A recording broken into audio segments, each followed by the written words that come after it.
Апрель 1814 года. Русская армия, покорившая Париж, теперь сама была покорена Парижем. Русский император мог быть великодушным.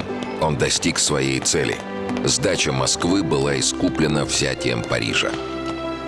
Приказ Его Величества императора Александра. Обходиться с жителями как можно дружелюбнее и побеждать их более великодушием, нежели мщением. Отнюдь! Не подражая примеру французской армии в России, французской армии в России не подражая. А вы что, сволочи, себе позволяете? Вы посмотрите, вы же всего французского После 3 лет кровавой войны сердца русских воинов наполняло чувство победы, а весенний Париж мог вскружить голову любому.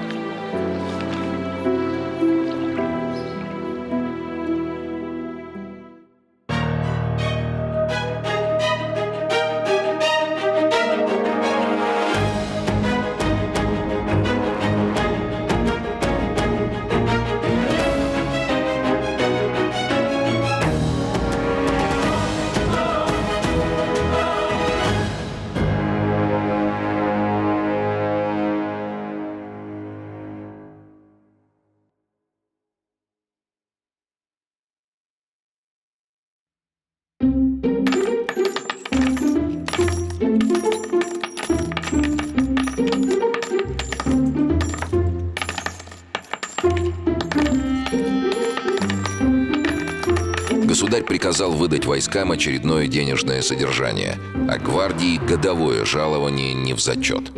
Генерал Милорадович даже выпросил у императора деньги за 3 года вперед и умудрился израсходовать в Париже все до последней копейки. Офицеры ходили по музеям и театрам, спускали деньги в игорных домах и казино, закатывали пирушки, не жалея средств ни на вино, ни на женщин. Из воспоминаний русского офицера Ковальского. Офицеры, имевшие свое собственное состояние, обращались к банкирам с простым удостоверением от корпусного командира, что они – люди со средствами и получали под векселя значительные суммы. Долги эти возвращали далеко не все. Когда в 1818 году русская армия навсегда покидала Париж, эти векселя большей частью были оплачены командиром русского оккупационного корпуса во Франции графом Михаилом Воронцовым. Для этого ему пришлось продать одно из лучших своих имений. Среди солдат регулярной русской армии имели место случаи дезертирства. Бывшие крепостные убегали к французским фермерам, которые хорошо платили за работу. Однако ни одного подобного примера не было в казачьих полках.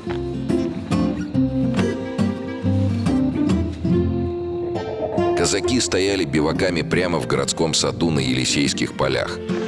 Коней они купали в сене, привлекая любопытные взоры парижанок, поскольку эти водные процедуры принимали так же, как на Дону, то есть нагишом. У француженок казаки имели бешеный успех, а для художников стали излюбленной натурой. Степные варвары вошли в моду.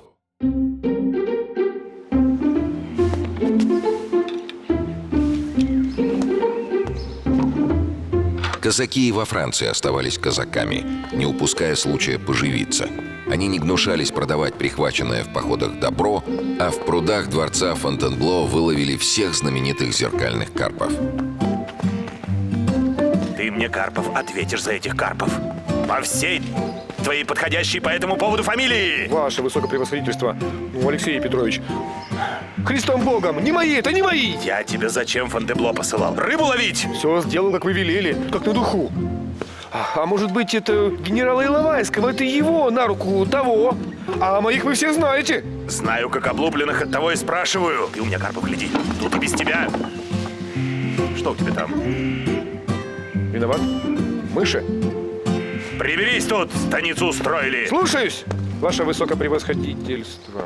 За порядком в городе следили французские подразделения, забирая нарушителей спокойствия под арест. В городе, наводненном войсками, то и дело вспыхивали ссоры между вчерашними союзниками.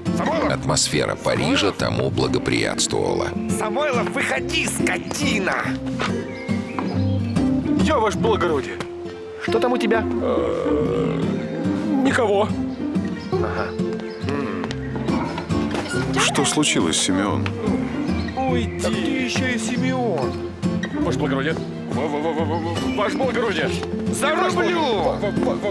Ваше благородие! И ты, скотина! Не надо! Ваше благородие!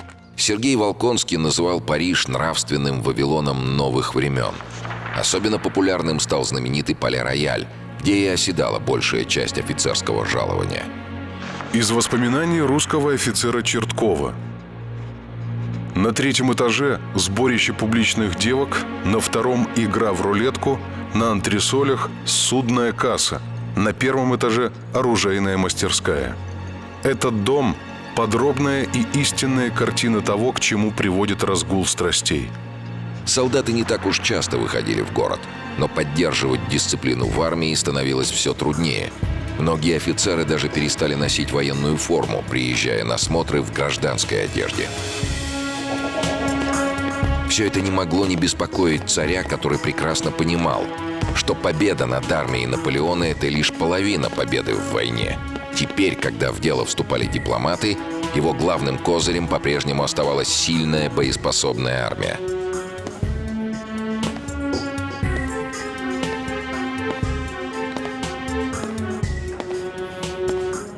У тебя, Алексей Петрович, гренадеры разучились маршировать? На вчерашнем параде взвод сбился с ноги. Из-за неправильной музыки, Ваше Величество. Арестовать и припроводить на гауптвахту батальонного и полкового командиров. Государь, полковники сии отменные офицеры. Уважьте их службу, особливо не отправляйте на иностранную гауптвахту. У вас на то Сибирь имеется и крепость. Исполняйте свой долг.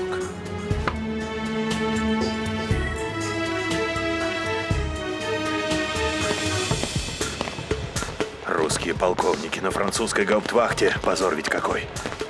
Не для того они Наполеона от самой Москвы гнали. А вы скажите, государю, что, мол, полковники сии на смотре в селении, что, мол, нету их в Париже, а там, государь, глядишь, и забудет. Карпов, дурья твоя башка, кто забудет? Император? Право забудет, у него забот-то вон сколько. Вон и король французский приезжает, да до того ли будет государю-императору? Виноват, не моего ума дело. Вот то-то, как бы за такие дела самому в Сибирь не загреметь. Александру предстояло вновь превратиться из генерала в дипломата. Послевоенную Европу следовало обустроить с максимальной выгодой для России, обезопасив ее от новой войны. По инициативе русского императора французский престол возвращался династии Бурбонов, свергнутых революцией, а именно Людовику XVIII. Новый король ехал в Париж. Людовик XVIII приходился братом королю Людовику XVI, казненному во время французской революции. Не отличался ни энергией, ни талантами. Физически был очень неповоротлив из-за чрезмерной тучности. Почти все время наполеоновского правления находился в Англии. Свое восшествие на престол воспринял как нечто само собой разумеющееся, не испытывая благодарности ни к России, ни к приютившей его Англии. Александр понимал, что французы, сбросившие одного монарха, могут также поступить и с новым. Вновь начнутся революция и война. Поэтому русский император поставил условие: Людовик станет королем только если подпишет проект Конституции Франции. Когда Людовик попытался отказаться, Александр заявил, что попросту не пустит его в Париж. Будущему королю пришлось согласиться. Отношения между русским и французским монархами не заладились. Когда на праздничном обеде лакей предложил блюдо Александру, прежде чем Людовику, тот воскликнул: «Сначала подайте мне». Людовик ведет себя так, словно не он мне, а я ему обязан короной. Талейран прав. Бурбоны ничего не забыли и ничему не научились. Александр не собирался заигрывать с французами. Он не хуже своих офицеров помнил сожженную Москву. 10 апреля, в день православной Пасхи, в Париже, на площади, которую назовут площадью Согласия, состоялось праздничное богослужение. На него пригласили и французских военачальников. После литургии все присутствующие подходили к священнику, целовали крест и с любопытством наблюдали за наполеоновским генералитетом. Ведь те были большей частью даже не католиками, а атеистами. Из письма Александра I в Петербург.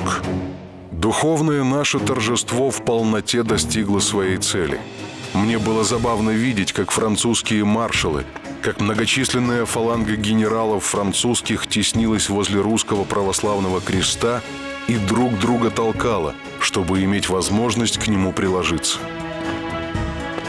Александр не забыл московские храмы, которые были превращены этими маршалами в конюшни. Но это была единственная месть, которую он себе позволил. Он оставался великодушным к Франции насколько мог, в отличие от союзников. Французские провинции, занятые австрийцами и прусаками, были разорены реквизициями, а десятки городов и селений разграблены. В Нажане прусаки убили человека, растягивая его за конечности и выпытывая, где тот прячет деньги. В Провене они же бросили на угли младенца. Слово «прусак» стало во Франции самым ненавистным. Немецкий генерал Йорк сказал: «Я думал, что имею честь командовать отрядом прусской армии. Теперь вижу шайку разбойников». Не уступали им и австрийцы. В одном только округе Вандевр, который они занимали, насчитали 550 мирных жителей, умерших от ран и побоев. Грабежи случались и в русской армии, но наказание следовало незамедлительно.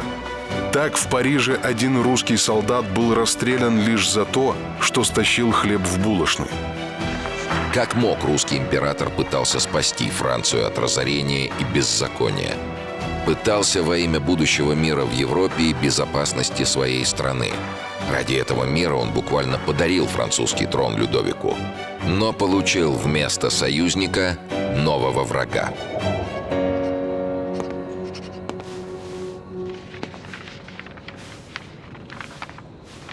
Приказ по лейб-гвардии гренадерскому полку. А что полковники сего полка отправлены на гауптвахту? Как докладывал генерал Ермолов, полковников сих нынче нет в городе. Если сегодня же офицеры сего полка не будут находиться на французской гауптвахте, мой начальник штаба тоже отправится из города. Да в такие места, что на своей карте найти не сможет. Слушаюсь, Ваше Величество. Или вы считаете меня, как казаки, забывчивым, а войну оконченной?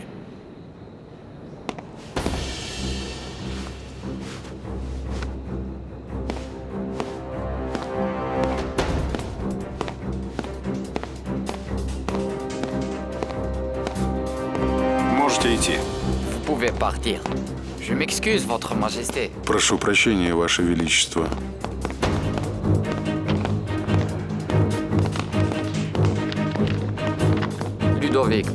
Людовик что-то затевает с англичанами.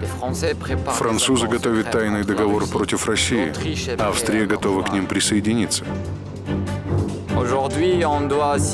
Сегодня мы должны подписать с этими людьми долгожданный мир.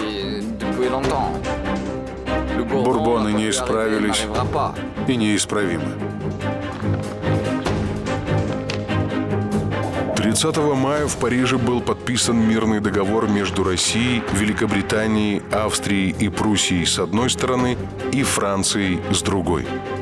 Именно Александр сделал все, чтобы условия мира оказались для Франции чрезвычайно мягкими. Она сохраняла за собой практически все свои территории. Ей возвращалась большая часть колоний, утерянных во время наполеоновских войн. Страна освобождалась от выплаты контрибуций. Франции разрешалось оставить у себя практически все предметы искусства, захваченные Наполеоном в Европе. Оставался еще целый ряд вопросов европейского устройства. Их планировалось обсудить через несколько месяцев на Конгрессе в Вене, который созывался также по инициативе Александра I.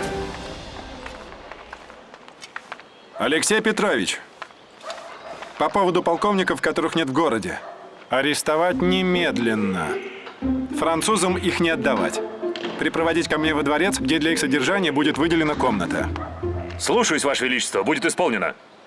Карпов! Исаул Карпов! Исаул Карпов, Ваше Императорское Величество! Запомни, Карпов, я никогда ничего не забываю. Спроси хоть Бонапарта. Вы ведь с ним встречались? У него тоже память хорошая. Поди вспоминай тебя, Нельбита.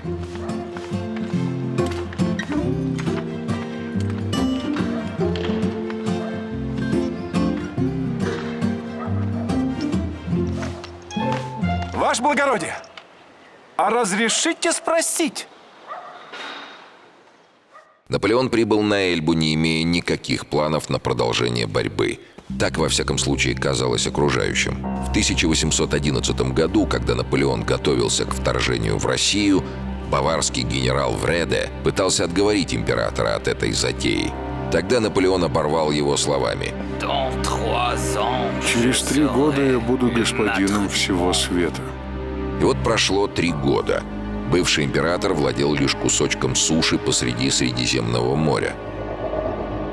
Наполеон казался спокойным. Население острова встретило его с почтением, а он со свойственной ему энергией принялся наводить порядок в своей крохотной стране. Он занимался вопросами торговли и сельского хозяйства, налогами и законодательством, правопорядком и своей небольшой армией. 600 человек гренадер и пеших егерей Старой гвардии, сотня кавалеристов и 300 солдат 35-го полка. Всего с офицерами и генералами 1100 человек. Тихо и однообразно шла его жизнь на острове. Казалось, он навсегда оставил дела Европы. Но так о Наполеоне мог думать лишь человек, не знавший его вовсе.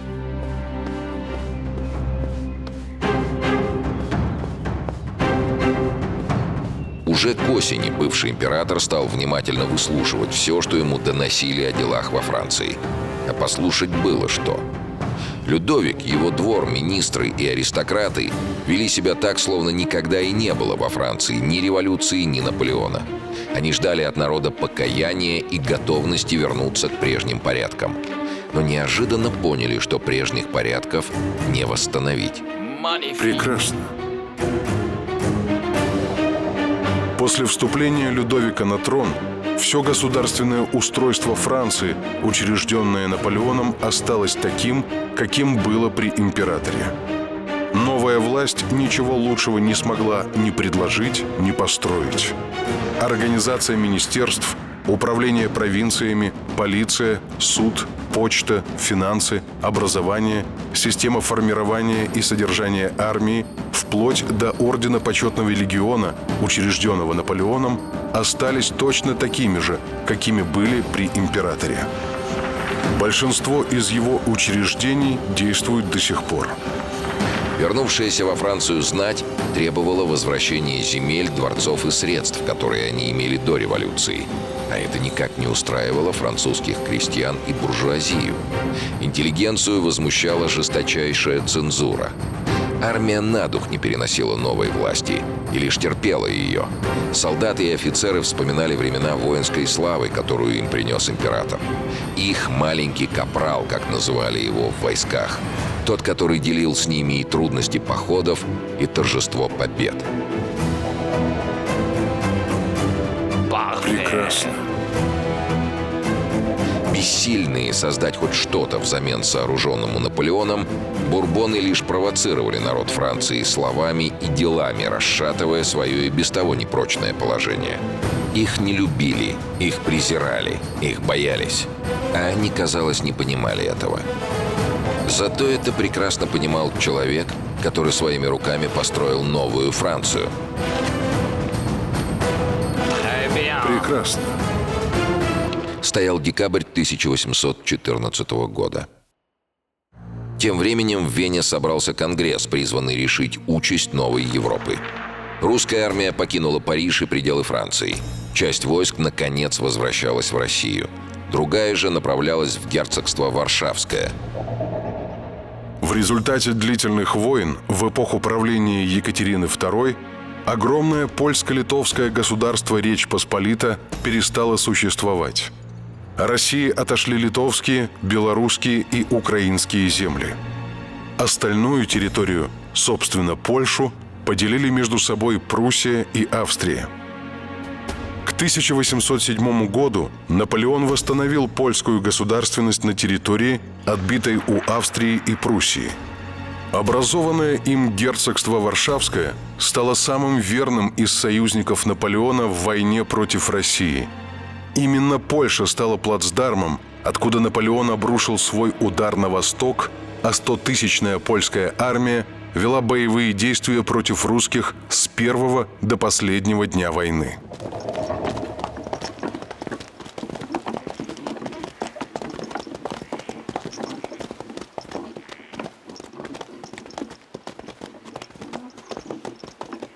Ваше благородие, вы мне так и не ответили на мой вопрос. На какой? Ну, Бонапартия видели? Ты о чем толкуешь-то? Ну вот государь сказал, что вы видели Бонапартия, и он вас знает. Да ну, Самойлов, когда это было? Это еще в Тильзите. В 7 году. Ты мне другое скажи. Откуда государь про меня знает? Вот у него казаков-то сколько? А он мне прям так и говорит. Исаул Карпов. Господи помилуй. Ваше благородие, а он-то какой? Кто? Да ну, Бонапартий. Бонапартий? Да никаков. Он как наш Терехин. От горшка 2 вершка. Дело аккурат в Тильзите было. Я тогда в карауле стоял во дворце. Ага. И тут, как тут, он из-за портьеры и выходит. Ну, из того зала, где они с нашим государем беседовали. Ну, видно, до ветру нужно было. Ага. Мимо меня проходит. Я, естественно, на караул с саблей наголо. А он так подходит ко мне, свою табакерочку открывает, понюшку табаку взял, понюхал. Да как чихнет, вот так всего меня и вслюнявил. Вот тут бы его этой сабелькой. Не поверишь, Самойлов. Так засмущался, ну, император-то. Так, Ну, ему так не пристало, собственно, казака-то простого чистить. Так он, так пардоньте, говорит, улыбнулся и вышел. да, ваше благородие, оплошал ты. Вот тогда нужно было его, эх, Да что ты, Самойлов, что ты? Они тогда с нашим государем мирный договор подписывали. Государи пущай подписывают, а мы на то, казаки его величества. Эй, дурья твоя башка! Не понимаешь ты ничего в государственной политике. Вот непонятно, откуда государь про мой совет-то Ермолова узнал. Про полковников протех-то. Эх, язык мой, враг мой. Да и ты смотри, мне там в Польше не болтай, а то знаю тебя. Да ладно, чтобы я полякам. Да-да. Да ладно тебе. Что с тобой говорит-то, Самойлов?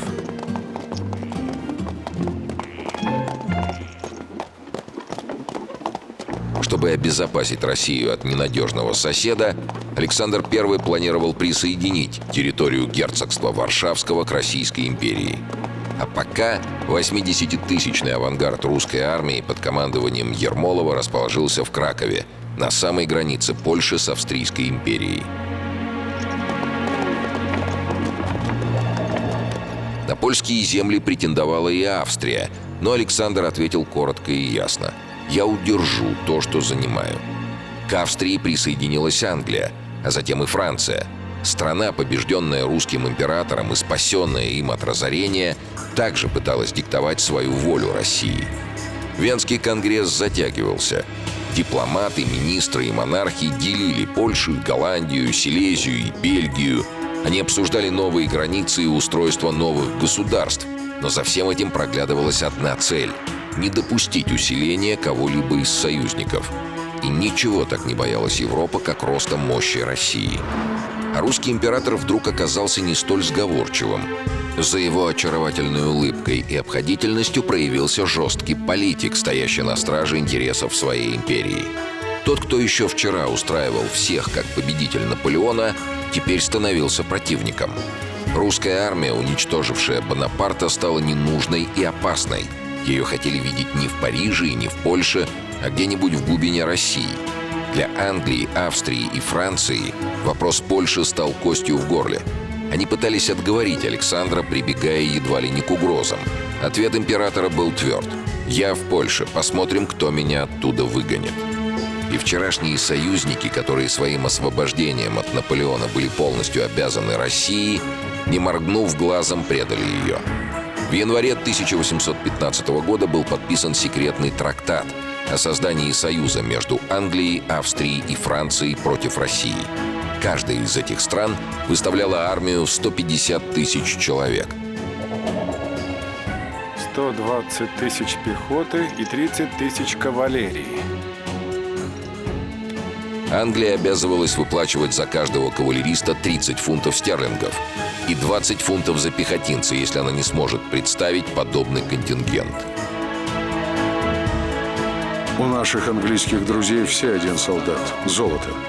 Encore un 10. Договор сей подписан 3 января, и, возможно, будут приняты и иные меры, ежели Россия не пойдет на уступки в вопросе Польши. Не пойдет. Они хотят новой войны, войны с Россией. Они ее получат.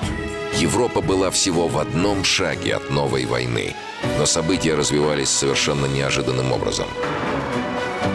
26 февраля 1815 года на острове Эльба в городе Порто-Феррайо французскому гарнизону был отдан приказ прибыть в порт при полном вооружении. Все 1100 солдат, находящиеся в распоряжении Наполеона, погрузились на небольшие суда.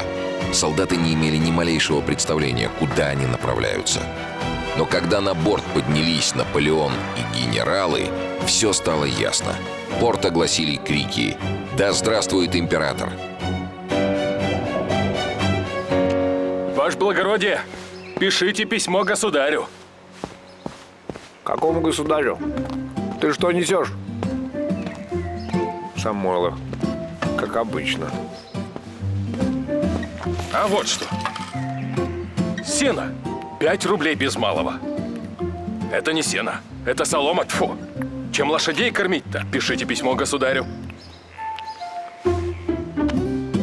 Ну-ка. О. Пишите. Ты думаешь, что говоришь? Он кто? Государь. Ну? А я кто? Ну так он же ж вас помнит, знает. По всей вашей фамилии помнит же ж. Помнит-то помнит. Но вот скажи мне, что будет, если каждый ему письмо писать начнет, а? Так и я ж не о пустом-то толкую. Сено, это ж не сено. А вон опять на Бонапартия пойдем. Чем лошадей кормить? Ну, ты в своем уме? Твой Бонапарт он где? На острове, рыбку удит. Слушай, если ты такой умный, то садись и сам пиши ему письмо. Синюхин! Я, ваше благородие! Тащи бумагу и чернила. Самойлов письмо писать будет. Так это, ваше благородие, так я слов-то мало знаю, что писать-то. Посунься. О! Ну вот ты их всех в один рядок и напиши. Писатель! Ваше благородие, тревога, общий сбор. 1 апреля флотилия причалила во Франции в бухте Жуан, недалеко от мыса Антиб. Таможенная стража радостно приветствовала императора. Города Канн и Грасс оказались в его власти, даже не пытаясь сопротивляться. Отряд во главе с Наполеоном немедленно двинулся на север горными дорогами на Гренобль и достиг города через 6 дней. Гарнизон Гренобля заявил, что сражаться с императором не будет. Вскоре в Гренобль прибыли все окрестные гарнизоны, и Наполеон возглавил отряд из 7000 человек при 30 орудиях. Император шел на Париж, уверенный, что войдет туда, не сделав ни единого выстрела. Австрию и Пруссию охватывала паника. Их войска уже покинули Францию. Русская армия также большей частью вернулась на родину, а отношения с русским императором были испорчены. Без русских союзников противостоять Наполеону было, мягко говоря, боязно, ведь предыдущие войны против Наполеона и Австрия, и Пруссия проиграли вчистую. И уж совсем неспокойно почувствовали себя во дворце Людовика. Полки переходили на сторону Наполеона, города сдавались ему без малейшего сопротивления. У Людовика оставалась надежда только на одного человека. Маршал Ней был очень популярен в войсках. Сам Наполеон вручил ему маршальский жезл и назвал храбрейшим из храбрых. Я привезу его пленником в железной клетке.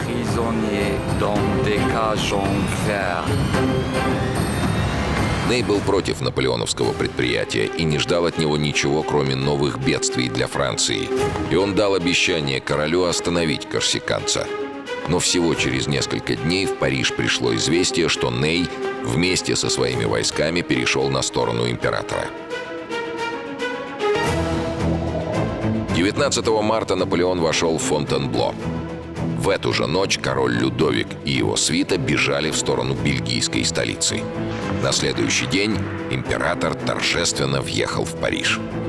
путь, который Наполеон прошел от побережья Франции до столицы, и та легкость, с которой он вернулся на престол, не сделав ни единого выстрела, повергли Европу в шок. Под страхом нового воцарения Наполеона иностранные монархи и министры были готовы пойти на все, лишь бы русская армия примкнула к новой коалиции против Франции. Наполеон, в свою очередь, как мог, пытался не допустить этого.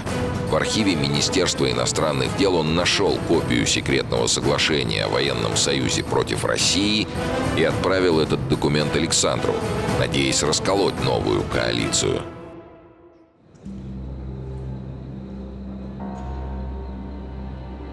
Судя по всему, Наполеон вновь хочет подружиться с Россией. Они все готовы предать друг друга. Наши союзники, конечно, мерзавцы, но узурпатор страшнее. Готовьте войска. Мы возвращаемся во Францию. Говорить ли об этом документе союзникам? Зачем? Они и так об этом знают. Эту землю населяют 30 миллионов двуногих животных, обладающих даром речи, но не имеющих ни правил, ни чести. Вскоре были подписаны договоры о разделе герцогства Варшавского на условиях, предъявленных Россией. Немедленно была создана новая антифранцузская коалиция, которая объявила Наполеона вне закона как врага человечества. Союзные армии вновь двинулись к границе Франции. К июню 1815 года Наполеон имел в своем распоряжении 198 тысяч солдат и офицеров, разбросанных по всей стране. По примерным оценкам, союзники направили против него следующие силы. Австрийская армия – 230 тысяч человек. Прусская – 310 тысяч. Английская – 100 тысяч. Русская – 250 тысяч. Командовал союзными войсками английский фельдмаршал Веллингтон. Однако большей части союзных сил предстояло преодолеть немалое расстояние до французской границы. И самый долгий путь предстоял русским войскам. Пока армии России и Австрии двигались по дорогам Европы, Наполеон решил разделаться с теми из союзников, которые находились непосредственно вблизи его границ. Английскими войсками Веллингтона в Бельгии и прусской армией Блюхера, которая располагалась между Шарлеруа и Льежем. Так началась последняя военная кампания Наполеона. — 3 июня русский корпус генерала Ермолова подошел к границе Франции. Иди-ка, голубчик, отдыхай. Слушаюсь, ваше высокопревосходительство.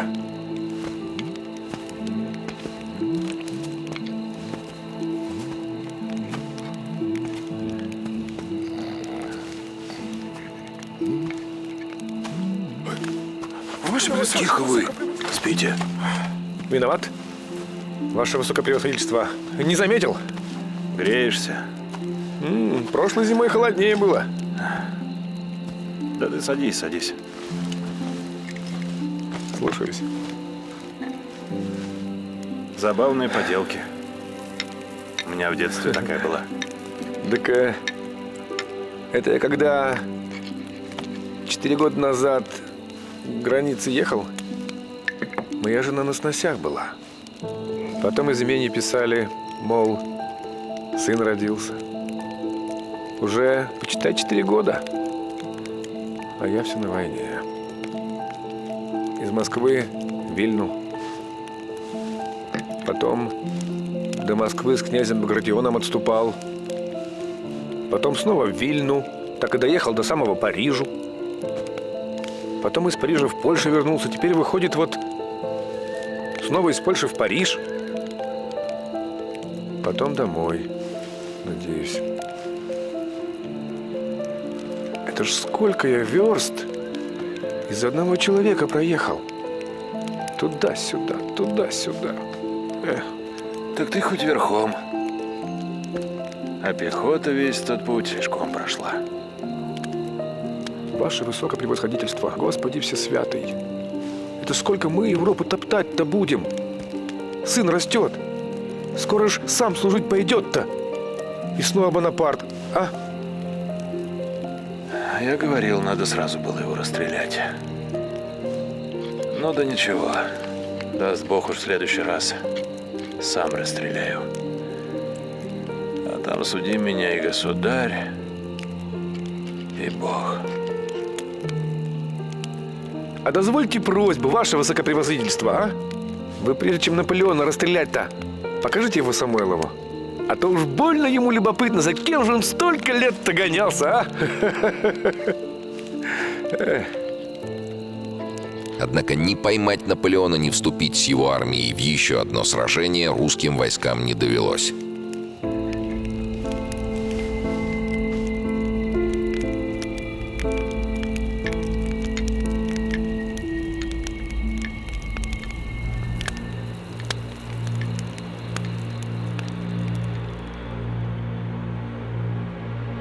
Еще до вступления Наполеона в Париж союзники объявили его вне закона, а через несколько дней началась мобилизация союзных армий.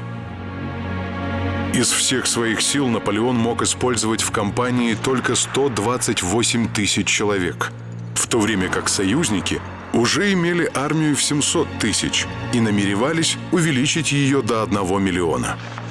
У Наполеона был только один шанс на победу – постараться разбить союзные армии по частям, пока мобилизация союзников не завершилась.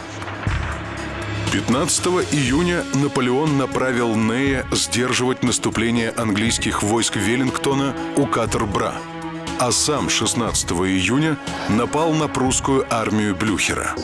16 июня 1815 года при Линьи император разбил армию Блюхера и направил маршала Груши преследовать ее остатки. Сам же Наполеон двинулся на Брюссель, чтобы разгромить английскую армию Веллингтона. Веллингтон под давлением Нея отступил от Катер-Бра и, получив от Блюхера заверение, что тот соединится с ним, занял позицию у деревни Ватерлоу в 20 километрах от Брюсселя.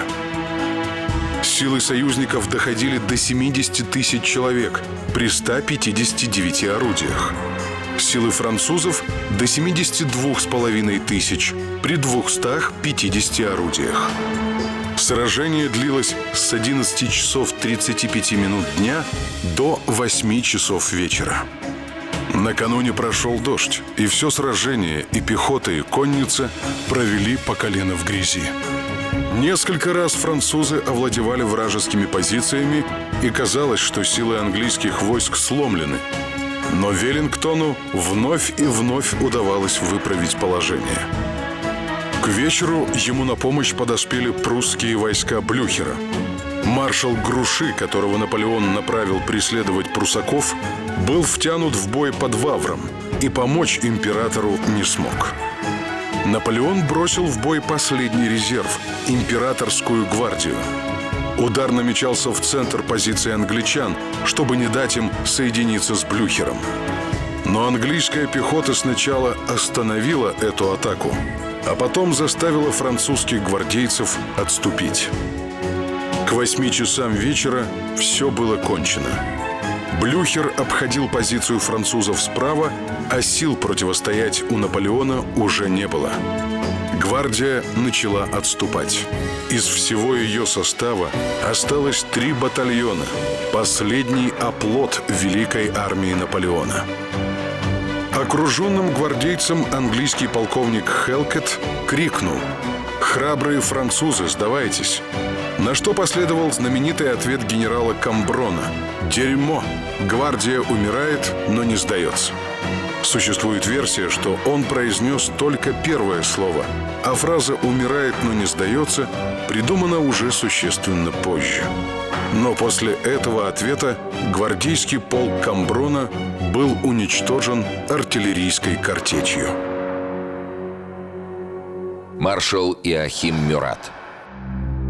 После второго отречения Наполеона Мюрат покинул Францию и составил план высадки в Неаполе, в надежде, что народ Италии восстанет под его знаменем. В октябре 1815 года высадился в Калабрии, где был арестован жандармами правительства Неаполя. Через 5 дней военный суд приговорил его к расстрелу. Встав перед солдатами, Мюрат поцеловал медальон с портретом жены и скомандовал: «Сохраните лицо, цельтесь в сердце». Однако почти все выстрелы пришлись именно в лицо. Место захоронения маршала неизвестно до сих пор. Маршал Мишель Ней. После поражения при Ватерлоу пытался бежать в Швейцарию, но был арестован и привезен в Париж. Военный суд из бывших маршалов и генералов Наполеона вынес решение о своей некомпетентности в его деле, и оно было передано в палату пэров. Палата приговорила его к смерти. 7 декабря 1815 года Нея расстреляли. Расстрелом руководил он сам, поскольку солдаты не хотели стрелять в маршала. Существует версия, что расстрел был инсценирован, а Нея увезли в США. В 1821 году он якобы уплыл к Наполеону, а затем вернулся в Париж и жил под другим именем. Маршал Луи Бертье. После отречения Наполеона в 1814 году поступил на службу к Людовику XVIII. При невыясненных обстоятельствах выпал из окна 3-го этажа собственного замка в Бамберге. Возможно, покончил с собой. Маршал Луи Николя Даву. После Ватерлоу Даву выдвинул союзникам требование объявить амнистию всем лицам, участвовавшим в реставрации Наполеона, грозясь вывести армию и продолжить сопротивление. Союзники приняли его требования. Оставался единственным маршалом Наполеона, который не присягал Бурбонам, и те не имели повода отдать его под суд как изменника. В 1819 году возведен в достоинство пэра Франции. Умер в 1823 году от туберкулеза. Арман де Калинкур. После второй реставрации Бурбонов его имя оказалось в списке лиц, подлежавших аресту. Имя убрали лишь после вмешательства Александра I. Проживал в Париже и участия в политической жизни не принимал. После поражения под Ватерлоо Наполеон пытался бежать на французском фрегате в Америку. Однако возле острова Экс он был задержан английской эскадрой и добровольно сел на английский военный корабль «Белерафон», рассчитывая получить политическое убежище у англичан. Но по решению английского кабинета министров император был отправлен на остров Святой Елены в Атлантическом океане. Там, в поселке Лонгвуд, он и провел последние 6 лет жизни. Возвращение Наполеона настолько напугало союзников, что некоторые страны требовали полного расчленения Франции и разделения ее территорий между другими странами. Лишь вмешательство Александра I отвело эту угрозу. Русский император искал иного решения. Решение, которое даст хотя бы минимальный шанс установить мир. За всю свою историю Европа не знала ни единого года, ни единого дня без сражений. В войнах прошли весь предыдущий XVIII и начало XIX века. Франция воевала с Англией, Австрией, Пруссией, Испанией. Испания с Португалией, Россия со Швецией, Пруссией, Францией и Османской империей. Англия находила врагов по всему миру, воюя и в Европе, и в Азии. Воевали Голландия, германские княжества, итальянские государства и балканские народы. Только за 15 лет наполеоновских войн погибло более 3,5 миллионов солдат и мирных жителей. Казалось, что вся история человечества навсегда останется бесконечной чередой кровопролития и агрессии. Александр хотел дать Европе хотя бы один шанс остановить этот ужас. Всего за несколько дней до битвы при Ватерлоо завершил свою работу Венский конгресс, созванный по его инициативе. Усилиями Конгресса была сформирована Венская система международных отношений, известная под названием «Система европейского концерта». Так началась новая эпоха. Эпоха баланса сил между европейскими государствами, основоположником которой стал российский император Александр I. Венскую систему международных отношений называют первым примером коллективной безопасности, которая оставалась актуальной на протяжении 35 лет до начала Крымской войны. Именно в ее рамках впервые было сформулировано понятие «великие державы». Оставаясь формой гегемонии больших государств, эта система впервые эффективно ограничила свободу действий этих государств. Несмотря на войны, революции, международные кризисы, она осталась практически неизменной. На Конгрессе окончательно оформилась и многосторонняя дипломатия, систематизированы дипломатические ранги – посол, посланник и поверенный в делах, и 4 типа консульских учреждений. Были определены дипломатический иммунитет и дипломатическая вализа. Так заканчивалась эпоха революционных и наполеоновских войн, и начиналась эпоха европейских империй. Русская армия навсегда покидала пределы Франции. Ваше благородие, что там? Не нашего ума дело. Велено ждать, ждем. Так мало ли что. Государь велел ждать. Умолкни и жди.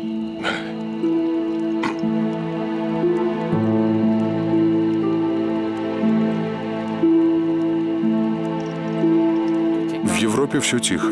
Вот только из России сообщают. Что?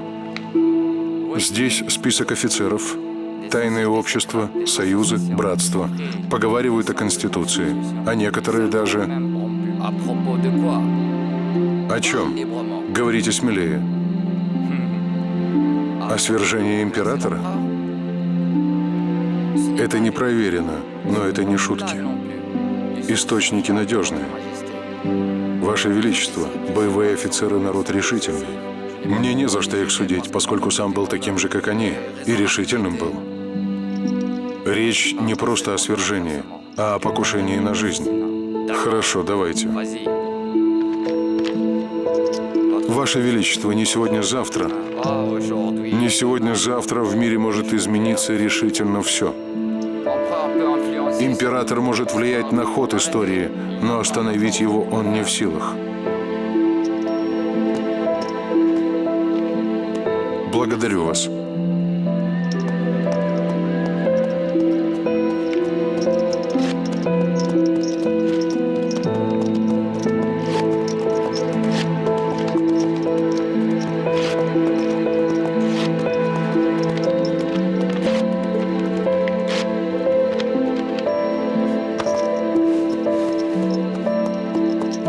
По коням! Казаки, смирно! Самойлов! Я, Ваше Величество! Послушай-ка, братец, тут слышал я, что у тебя есть один портрет. Портрет? Личность, так сказать. Так точно, Ваше Величество! А не подаришь ли ты его мне? Ну, взамен на другой портрет, разумеется. С прибольшим удовольствием, Ваше Величество! Мы уже столько лет с ним вместе. Сроднились. Да что уж теперь. А вот тебе взамен другой портрет. Георгий Победоносец русскому казаку куда как более идет. Рад стараться, Ваше Величество! Ну, пора домой. Пошла, пошла, вперед!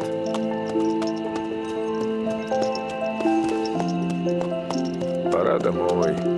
Это точно. Самойлов, я тебя убью! Домой! По коням! Слушай, по коням! Исаул Карпов проживал в своем имении на Дону, служил на Кавказе, затем в Польше. Казак Самойлов убит в схватке с горцами в 1817 году. Генерал Ермолов в 1816 году назначен командующим русским корпусом на Кавказе. Командовал русскими войсками в годы Кавказской и русско-персидской войн. скончался в 1861 году в возрасте 84 лет. Император Александр I скончался в 1825 году в городе Таганроге. После его смерти в декабре того же года в России была совершена попытка вооруженного переворота, известная как Декабрьское восстание. Многие из мятежников были участниками Отечественной войны 812 года и зарубежного похода русской армии.